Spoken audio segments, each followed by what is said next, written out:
Are you from Austin? No, I'm a transplant. I'm from Cincinnati. Cincinnati. When you get here? Middle of 23, 2023. 2023. Oh, so you So, haven't been here this long. nah, I just crossed the 3 year mark. Why you moved from Cincinnati to Austin? So I was originally in Detroit for work, and Detroit was cool, but I needed a change of scenery, and so I visited a buddy of mine from college a couple of times. I'm like, okay, Austin's pretty neat, Yeah, and so I moved down that summer, and it's just been amazing and hot. yeah. It's been very hot, but it beats because like the last spring I was in Detroit, it like snowed later in April. Oh, for real? Yeah, so I was dusting. I was getting the snow off my car. I'm like, I can't.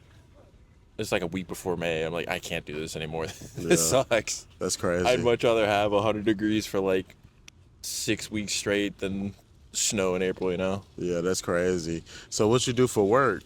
I'm a software engineer for GM, for General Motors. Okay, so you working at the GM out here, the one in Round Rock. No, there's we just have like a tech center up in Tech Ridge, just off Palmer. Or yeah, that's what I meant. So that's Pflugerville or North Austin. Yeah. North Austin. Okay. Yeah. That's neat. That's Oh, it neat. is. So you're not used to the driving here. No, because like, so here's the big difference. The people up in Michigan, everyone goes at least 20 over, and so I was used to that. And so now I come down here, you got people going 30 over, you got people going 10 under. Every other person is driving on their phone. Because like a couple days ago, I got stuck behind this guy. He had like a nice red Mustang, but I got stuck behind him on a back road for like 2 miles, and he was texting just like the entire time. You could see like his head angled downward. He was like slowly swerving all over the place, and he was going like 500. I'm like, dude, because like my brain, it's still to this day wired to go at least 10-ish over, Yeah. and so I'm stuck behind this guy in this nice sports car. But it's just Yeah. like, holy smokes, man! Yeah. Please go the speed limit at least. That's crazy. That's Oh my crazy. gosh. But I'm sure I'll eventually get used to it. But yeah, it just makes me mad seeing so many people texting and like just like being on their phone all the time when they drive. Because I mean, all it does is it only takes one time to fuck it all up too. Yeah. Especially when you're driving like a nice car too. Because like in a red Mustang, like that's just a insurance sinkhole enough as it is. Yeah.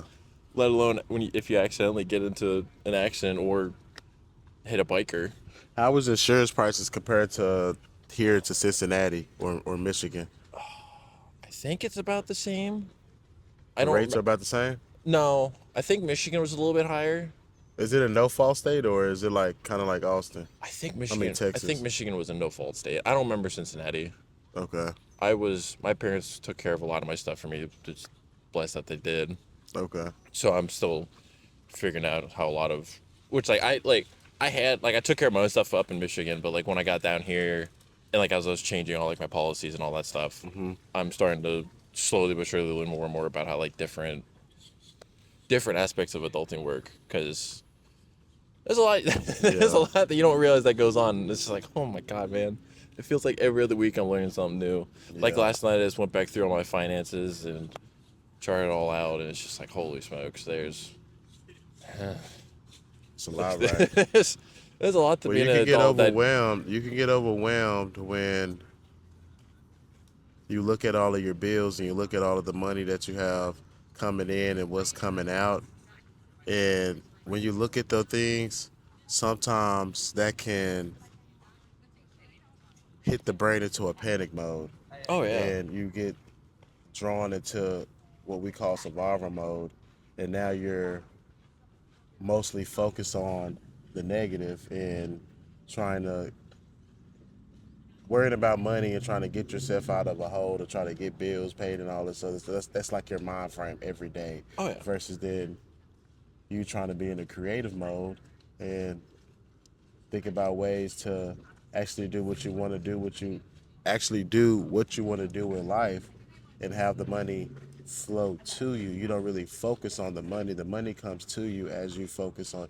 It's a whole ordeal. But like, do you agree with me? Oh yeah. Yeah. I mean, it's crazy how much just like, cause like when I was doing it last night, I've got a pretty good life. I'm able to afford a lot of things, but so like part of what I was doing last night was like seeing where I was putting all my regular expenses, like all like these extra activities too, because like I take dance classes and stuff, and that's actually a large portion of my like take home pay.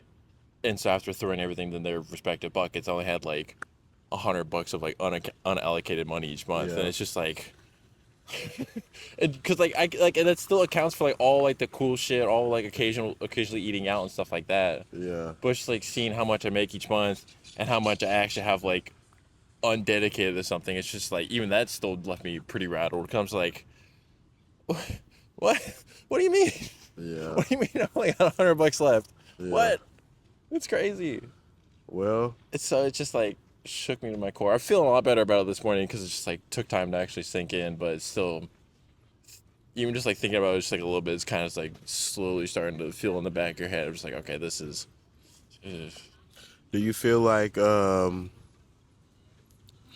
do you feel like the way that we're living right now, the cost of living, the way that we're focused on materialistic things and we're comparing ourselves to everybody we see on social media, do you think we're being hard on ourselves in life? Oh yeah, 100%. That's why like I'm not on social media, is because like it, aside from just how addicting it is from just like the scrolling and all that and the other predatory stuff, like just ads being hyper tailored to you and Yeah. just like pick conversations it picks up on. It's just like the actual, from what it used to be of just like connecting with folks, to now it's just, oh yeah, hey, look what this person has and I don't have.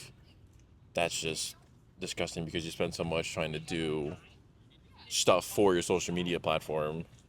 Not this. You're doing a good job with this. Yeah. But it's like, oh yeah, I'm gonna buy this car for social media. I'm gonna buy this fit for social media. I'm gonna post this to the gram. It's just like, nah, dude, do it because you want to. Because like for me, it took me 3 years of living down here till I got my first cowboy hat. Because it's just like, oh yeah, I was so nervous of just like thinking of like how people would judge me for it. It's like, dude, I don't fucking care anymore. Yeah. I'm gonna wear it because it looked good, and it does look good. Yeah. I rock that shit, and it's just like the amount of pressure like we put on ourselves to just like try to make it look like we're living our best life rather than actually living our best life is insane. Because you kind of just get lost and you get lost for the forest for the trees, or however Yeah. the saying goes. I think that's it. Yeah. So it's just like, yeah, it's social media is back when it first came out. I'm sure it was great, but I don't like where it's at now. Yeah. I'm sure people are starting to feel the same too. How At old least are I you? hope. 28. And you're just on Facebook? Not even. That's the only thing I've Because got left that I you haven't social deleted. media era. 28, you with social. Because you graduated, what, 2017, 2016? 2016 high school, 2020 college, Yeah, 2012 you grade you school. prime when IG was, you prime Yeah. social media Well, I era. didn't get on I didn't get on Instagram for a while.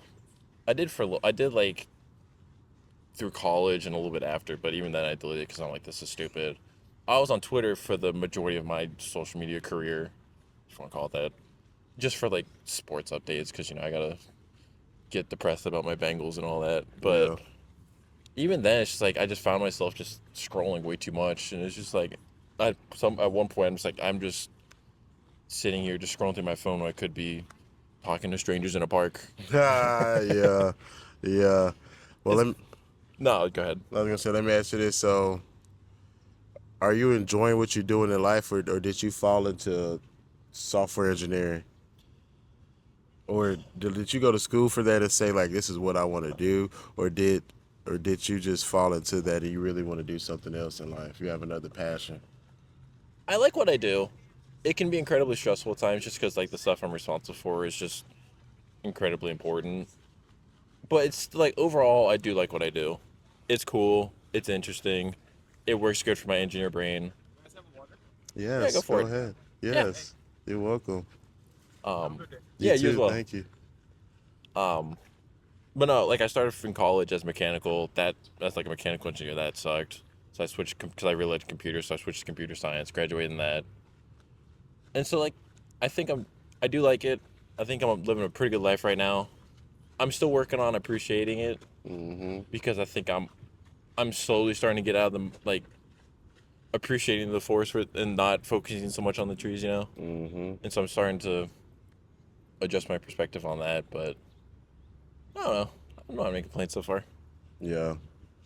Yeah, because I feel like a lot of people, especially, kids that are coming out of college and all of that other, I mean, kids that are coming out of high school, not college, I mean, even college, but even man. college too. But I feel like people choose career paths based off the amount of money that career path can potentially make them versus then doing what they really want to do.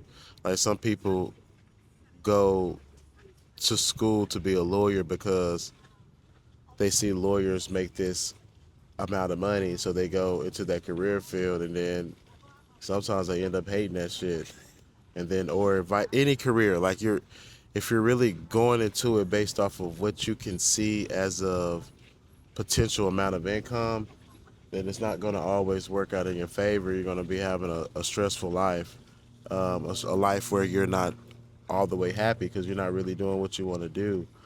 And I feel like a lot of people tend to fall into that trap because money is what drives us every day, kinda, right? Yeah. To the ones that are not really necessarily worried about it, but the ones that are worried about it, it drives them every day. And that's what they think about, that's what they make their decisions on. That's what it's all falls back to money, right? And that's not everybody, but I'm saying No. like maybe out of the whole world, it has to be at least 75% of the whole world. And I think you can honestly tie that back into the point you made earlier, just like people being too intertwined and dependent on showing off or just like building a life for social media because you see however many people on there flexing cars, fits, nights out at the club or whatever. It's like, oh hey, I want to live that fancy life. Oh, I need a lot of money to live that fancy life. Oh, let me go become a lawyer, Yep. stockbroker, XYZ business path, and it's just like, oh, this, and then later down in life, they're like, oh wait, this wasn't worth it because shit, I'm not happy. Yeah. And so like thankfully for me in my spot, I've got great flexibility with what I do to where it's like, yeah, I make decent money. I've got flexibility in my ability to just go out and do stuff. I don't have to work too terribly long of hours. Now, obviously, I'm on salary, so like if they need me, like right now, I could get called and go and have to go back to my truck, drive back home, hop on and save the world. Yeah. But it's just like I don't know. I think, and also just like kind of like the other side of that coin of just like yeah, people are too focused on money because like shit's expensive right now. Yeah. These are some it's rough time. Things are expensive, but sometimes things are expensive. Don't get me wrong. Things are expensive. But sometimes I feel like we be living outside of our means. Most of the things we buy is because we want it, not because we need it.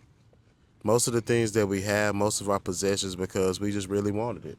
Yeah, It ain't just because we needed it, it's just because I liked it and I wanted to buy it. But then again, you can like and want to buy everything. You know what I'm saying? And oh yeah. so if you're steady spending, then it just makes it hard on you to be actually live. You know what I'm saying? If I had enough money to buy everything I wanted all the time, I definitely would. You know what I'm saying? But Oh yeah. sometimes I have to realize that most of the stuff is materialistic, and true heaven is really in your mind. It's not in the physical. Money doesn't bring you heaven on earth like people think it does. Oh, I'm super rich and I can buy whatever I want and I can do this, I can do that. No, sometimes having more money causes you to have more problems and it makes you more stressed because now that you have all this money, you're trying to do everything you can not to lose it. You know what I'm saying? So when you really free your mind and realize that true heaven starts in the mental, it's the mental, and not the actual physical, then you can really prosper. I don't know if I'm making sense. No, no, I completely understand because Yeah. like you're 100% right. Like there's no price you can put on having peace of mind. Mm-hmm. And so, and it can easily create a feedback loop for yourself, because if you live in a shitty environment and you're surrounding yourself with shitty people, that's just going to cause chaos up here because you're not in an environment that's meant for you. Now, obviously, Mm-hmm. different folks have different circles, different people to hang out with, so you can't force yourself to fit in with other areas. But sometimes all it takes is one switch or fuse getting burnt out in your head. It's like, oh hey, Mm-hmm. I'm not really feeling this crowd anymore, or Yep. hey, I'm not really feeling I'm not really feeling this thing I have in my apartment anymore. Oh hey, I'm not really feeling the schedule. So you slowly make tweaks, and as those tweaks start to add up, you feel better, you make more, and these adjustments keep entering the circulation of your life, and slowly you just better yourself, your environment, and those folks that you hang around, Yeah. and that helps create that peace of mind that money can't buy. What was your biggest struggle and how did you overcome it? I think my biggest struggle was, I guess still is, I'm I'm a pretty independent person, so I can easily take care of stuff on my own. But that also means I spend like a lot of time on my own. And so I after my first real breakup after college, I went to therapy to help get over that. And I've been relatively consistently in therapy since. And so that's just kind of helped me release a lot of the inhibitions of interacting with folks, getting out and about, being a little bit more social, talking to strangers in the park, stuff. Just like making like decisions that kind of like what I just said of like bettering my environment. Of like, okay, hey, now I've got the awareness. Like, okay, I don't need to eat out every Saturday. I don't need to play video games for 12 hours on end. I don't need to scroll through Reddit or YouTube or whatever for hours on end. You know, let's go for a bike ride in the park. Let's go out Mm-hmm. dancing. Let's go hit up a friend to go shoot pool. Let's go lift. And so even now I'm still in that method, because like even though I'm getting out and about more, I still tend to keep to myself, Mm-hmm. because for me, like, I therapy went a little too far, you could say, where it's like my awareness is almost like overly aware, and so like now I'm kind of like reverse inhibiting myself from like talking to people because I don't want to be seen as a burden or like intruding on their time, so it's kind of gone back the other way. So I'm kind of working on swinging back the pendulum, like, okay, you had the right idea, but you went a little too far with the corrections. Yeah. So let's reel it on back just a little bit, Yeah. and we're slowly getting there. I think a lot of that's just come with age too, because as you get older, you experience more life. You start to piece together some of the pieces of the puzzle that you didn't even know were there. Yeah. And so it's just like, yeah, a lot of, at least thus far, I've come to realize that a lot of shit doesn't matter. It's really just like who you spend time with, getting outside, and just really just experiencing life, being out in the world. Because like See. even not sorry, last thing I'll No, let go you go.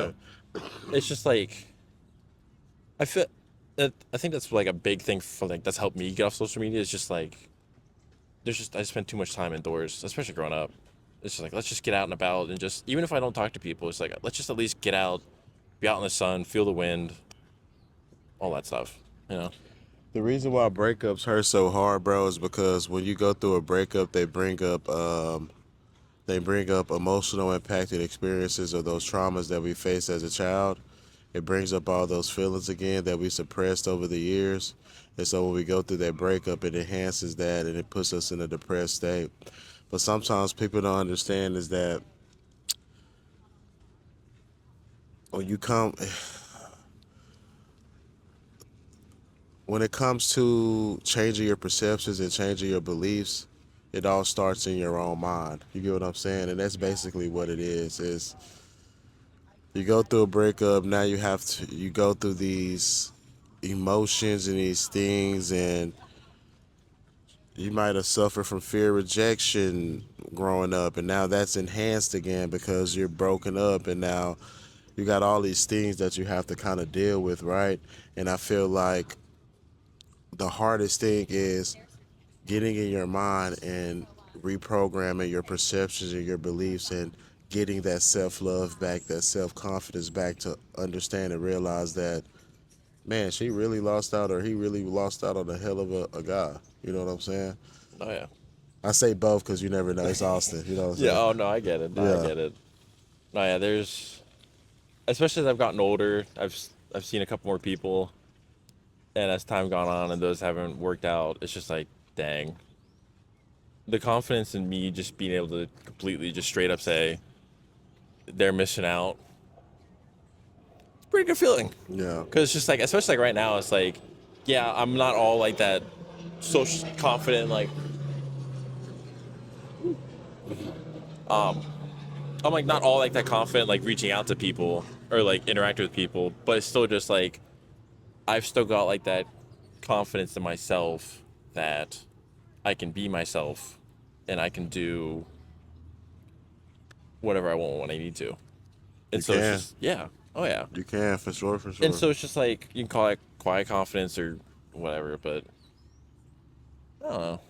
It's it's pretty cool being confident, having like it sounds like a really weird feeling having like complete confidence in yourself, but also just like being so shy to talk to people for the first time too. Cause Yeah. like, oh yeah, dude, I'm so cool, I'm so cool. Then you walk out in public and it's just like,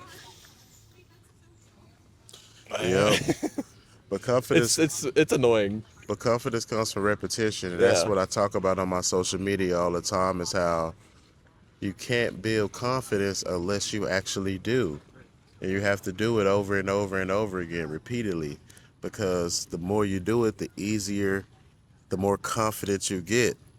It's like, okay, you didn't know how to drive before, right?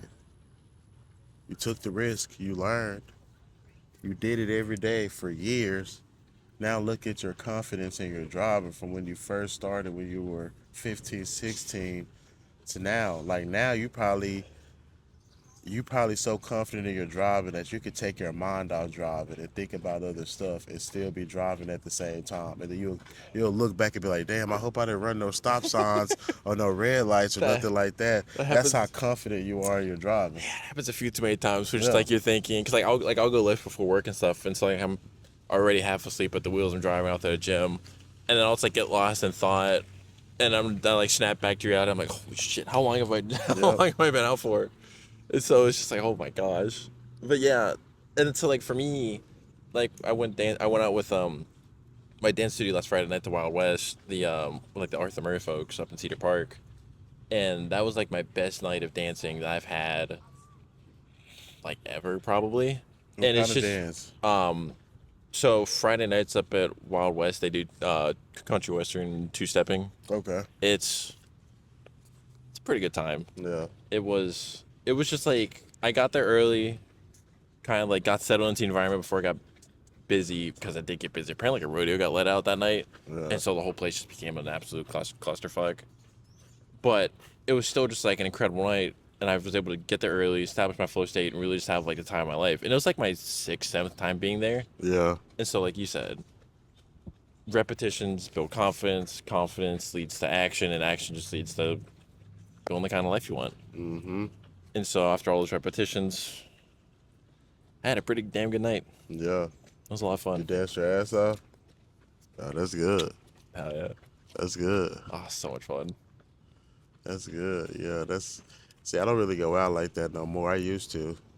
I went out last night. I shouldn't have went out last night. 'Cause I got here late. I was supposed to be here at 9 a.m. I didn't get here till 10 a.m. It's Sunday. And my voice, like, I don't know. It My just sounds voice, like a Sunday morning voice to me. yeah. I don't know. I feel good, but I don't feel 100%, if that makes sense. No, I gotcha. Yeah. No, I was out when I went out Friday. I was there from like 7:30 to 12:30. So I was so when I woke up Saturday morning, You felt it, right? I I fucking got out of bed like I was an 80-year-old, hunched over, just slowly hobbling to the Yeah. bathroom. Like, oh my god, Do you drink? a little bit. See, I don't drink at all. I don't go. I haven't like drank in a very long time because it's just like it's not really like a need to. Yeah. I'm not opposed to it. Like if I ever get out with the boys, we actually go out for a time like that. It's like fuck yeah, dude, I'll throw down. But I'd much rather just go hang out, chat, shoot pool, play shuffleboard, dance. Yeah. just drinking for the sake of drinking is not really feeling it anymore these days. Yep. Yep. That's real. That's real. Well, nah, dude, if you can afford it, I definitely recommend people to dance because that's the more I've done it. Because like country western's my main focus, but like as time's gone on, I don't know. I've tried like swing, ballroom, Latin. I've tried like all these different fields of dance, and it's just like there's not enough of this these days. Yeah. We've oh hi, hey, your parents are going that way.